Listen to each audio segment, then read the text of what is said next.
काशी, जिसे हम बनारस के नाम से भी जानते हैं, जहाँ पर लोग जाते हैं अपना देह त्याग कर मोक्ष पाने के लिए।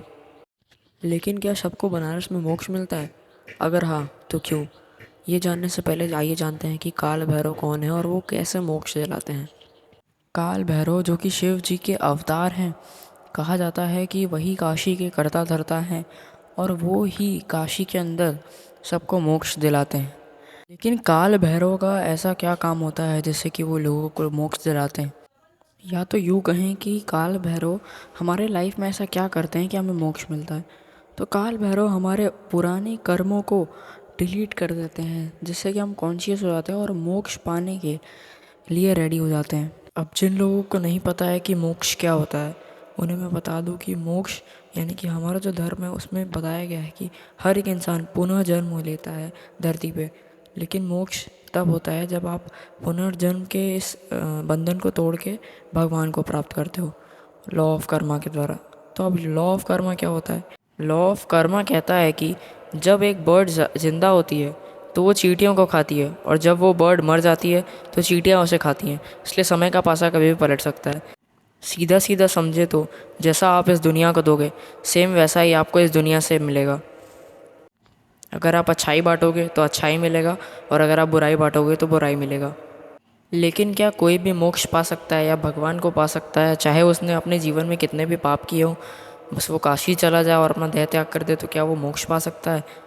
देखिए, मोक्ष तब मिलता है जब आप लॉ ऑफ कर्मा से पूरी तरीके से बंधन से आज़ाद हो जाते हो, या यूँ कहें कि आपके लॉ ऑफ कर्मा के जो पुराने कर्म थे वो डिलीट हो चुके हैं और जो आपके नए कर्म हैं वो अच्छे हैं। लेकिन अगर कोई बंदा अपने जीवन में पाप किया होगा तो उसके कर्म अच्छे ही नहीं होंगे, तो उसे कैसे मिलेगा मोक्ष? लेकिन कुछ कथाएं ऐसी कहती हैं कि पुराने टाइम में सबको काशी में मोक्ष मिल सकता था, चाहे वो जितना भी पाप किया हो अपने लाइफ में। तो जब ये बात देवलोक तक पहुंची तो सारे देवता शिव जी के पास गए।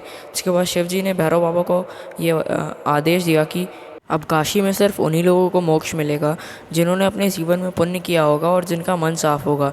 और तभी से काशी में मोक्ष मिलना सबके लिए आम बात नहीं रही, और अब वहाँ पर किसी को भी मोक्ष नहीं मिल सकता। लेकिन अब हम लोग ऐसे क्या चीज़ें कर सकते हैं अपने डेली लाइफ में जिससे कि हम मोक्ष को पा सके या भगवान को पा सके?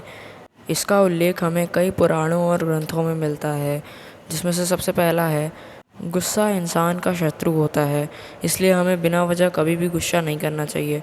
जो बंदा हमेशा गुस्सा करता है वो कभी भी मोक्ष को नहीं पा सकता, ऐसे शिव पुराण में लिखा गया है। हमें हमेशा शांत स्वभाव में रहना चाहिए। दूसरा है सत्य बोलना, जो कि स्वयं श्री कृष्ण जी ने कहा था कि इंसान को हमेशा सत्य बोलना चाहिए, क्योंकि वही हमारा धर्म है। आज के लिए बस इतना ही। अगले वीडियो में हम लोग मेडिटेशन के ऊपर बात करने वाले हैं, उसके टाइप्स के बारे में बात करने वाले हैं। तो अगर आपको मेडिटेशन योगा में थोड़ी सी भी रुचि है तो हमारे चैनल को ज़रूर सब्सक्राइब करें। क्या आप कभी काशी गए हैं?